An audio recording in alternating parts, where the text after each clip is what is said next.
FM. My name is Grace McNally. We're here on the air for a special live and local segment with Lacy Miller from Charleston Jazz. We're going to be talking all about the Art of Jazz, which is coming up.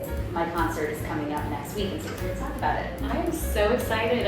Grace, we have been anticipating your show for a long time, and you're a friend of Charleston Jazz. We love you every time you perform. Next Wednesday, July 24th at the Gibbes Museum. It's already here. It's crazy. It's a week away. We're going to blink and it'll be here, and it's going to sell out, so if you're listening, get your tickets. We're going to kind of role reverse here. I'm going to interview you because you were the star of the show. But I would love to learn what inspired your style of music. I've watched you play guitar. I've watched you collaborate with several musicians in town, and your genre and your style, you can't put it into a box. So, who is Grace McNally? How did you develop your style? Oh, that's a great question. Honestly, it has really developed over the years. So I started playing when I was a kid, when I was about 5, and I studied classical music, like through classical guitar, through college, really. So I was really immersed in that world, and I really didn't ever branch out much. Like anything else other than classical felt very foreign. But then in school, when I was in college, by like my senior year, I had friends who were in the jazz department and playing other styles, and I started thinking, maybe I'm not just a classical guitarist. Like maybe I want to try other styles and branch out and experiment. And so I really fell in love at a young age, really, with Brazilian music. So that was kind of my gateway to the more like jazz-esque world, samba, bossa nova, all that stuff. And I really took a deep dive after I graduated college into that kind of genre, and then traveled to Brazil, and so really got to experience the culture firsthand and fell in love with it more. And then and I was always drawn to the improvisational side of jazz, which is so, I think, liberating, and I felt like I could relate a little bit more to the genre. Speaking of Latin, you're bringing on one of Charleston's premier Latin percussionists. That's right, Gino Castillo, who is a dear friend and a fantastic musician. Definitely no stranger to the Charleston jazz world and just music scene here in Charleston. He's fantastic. And then we also have Jonathan Lovett on keys and bass. So it's going to be it's such a fun and honestly, dynamic performance in a way that we've never really played a show just the three of us as in a trio format before. It's been really fun to experiment. So when you chose the artwork, for those that don't know, the Art of Jazz explores works of art that are on display at the Gibbes Museum. Mm-hmm. And so we send everybody to the museum to take a look at the art, and a few pieces spoke to you in particular. Is there anything you wanted to kind of highlight about what you saw and what will be inspiring the pieces you're working with? I'm doing a piece of Search. William Halsey is one of the pieces that I will be exploring, and we have Our Garden by Rainier Yanis in there too, and Grand Dance by Merton Simpson. But it's been really fun to be inspired through the medium of art. It must be special for the visual artists to see what their work evokes musically, because I feel like you look at a painting and you want to just kind of step into the scene, and we're going to make this fully immersive experience because you're providing this accompaniment to what they're seeing visually. And so if you've never been to Art of Jazz, we're going to post all of the images up on the screen behind Grace and her band, and then you'll get to see the work of art, but you'll also get to experience just that sound that was inspired. And every Art of Jazz group that we have, we started the series with Stacia Simmons. Mm-hmm. You're the second in the series, and then we of course have Nolan Clifford coming up in August. And each different artist musically takes a different flair.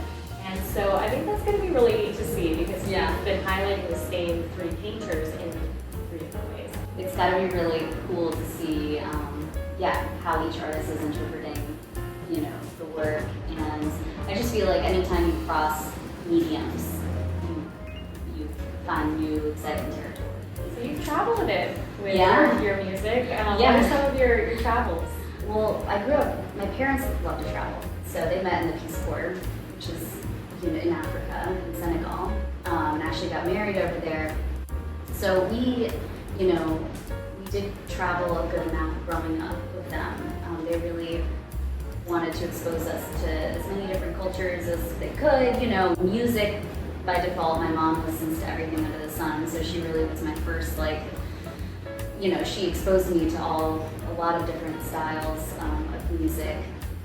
And then when I was a young adult, I traveled to Nicaragua. I spent almost on and off 2 years in Nicaragua, and made a lot of friends there. And then we traveled to Brazil and spent about 3 months in Brazil. Latin America, I really, and then actually Gino and I went to Cuba together in 2019, right before the pandemic hit. So that was, literally we got that back and it felt like the whole world shut down. So it was right before the pandemic, but that was also a really cool experience. We went for the Havana Jazz Festival, so it was cool to see it. That was incredible. So, he always says he was raised musically in Cuba. Yes, and he absolutely was, and it's just felt so fitting too. Like when I found out that the artist Rainier is from Cuba, I was like, oh my gosh, Gino, can't think of anyone else like he'd be perfect. And so we're going to be doing a few arrangements of Leo Brower, who is a Cuban guitarist and composer, some of his work. So it's going to be really fun. Yeah. This is going to be the coolest event. We what I like is this is my job. So go to shows, Great. I get to hear all the best music in town. But what's cool? We have the art, we have the music, we have. The establishment is serving light bites to enjoy, so there'll be a little bit of food, and then Jessamine and Vine is providing a wine service. So nice. It's going to be just an all-out, unique night out. And I just can't really think of, if I'm looking for something to get out and do, this is something I would go to. If it wasn't my job, I would be gathering all my friends. 100%. Can't think of a better way to. Of course, I'm biased as a musician, but it's fun, and there's nothing like, live music. And I always think it's exciting to hear, when you're not going to be hearing something that you hear maybe every day, like original music, or getting to really have a chance to talk with an artist and really hear about their process, I find is always exciting. I find it interesting, and I think this is the case with you, and I'd love to hear about any recordings that you have or music that you've put on record, just because hearing the places that you've been and the seasons of your life that you've been influenced by Brazilian music or Cuban music, or your parents in Africa, and those cultural reflections, how they show up in your music, and how, if you were to listen from the beginning of when you started playing till now, what are those tonality changes, what are those mood changes? I think that'd be just a cool journey through somebody's musical life, as they're more well-traveled, how that impacts the sound. Totally. And now I get really excited about rhythm, part of the reason I love playing with Gino and other percussionists. I think rhythm is very, fun to play with, and listening to Cuban music, Latin music, Brazilian music, and Afro-Cuban and Afro-Brazilian, there's so many cool rhythms that show up, and so that's something I think I really start to focus more on, as the more I've gotten into those styles. I'm so excited. Truly, I've been a longtime fan of this series. I've attended many Art of Jazz concerts, and so I can testify that they're a treat, and then it's been really fun to be on the other side preparing and creating one. So it's cool. So in addition to music, you do on radio. Tell us a little bit about. Yeah, OHM Radio came into my life just over 2 years ago now. I'd always been interested in journalism. I almost studied, instead of music, I had almost studied broadcast journalism. So it had always been in the background, but when I saw it opening, and of course I was familiar with OHM because of music and just being in the creative community, and loved it. I knew as an artist before I started working for OHM, but even still, I mean, here we are, we're on the air. Anyone can come on the air and, you know, share their music, their book, their what they're doing with their nonprofit, you know. So it's This is the voice of our community. I mean, I look at your lineup and like everybody I know, our neighbors and our friends are like, they're creating and they're starting businesses and you know, supporting nonprofits. And I just think if you really want to get to know Charleston, you need to listen to this station. Mm-hmm. You will really like catch the vibe and the life of, especially the creative scene here. Mm-hmm. If you could do whatever you wanted with your music that you haven't done, what would it be?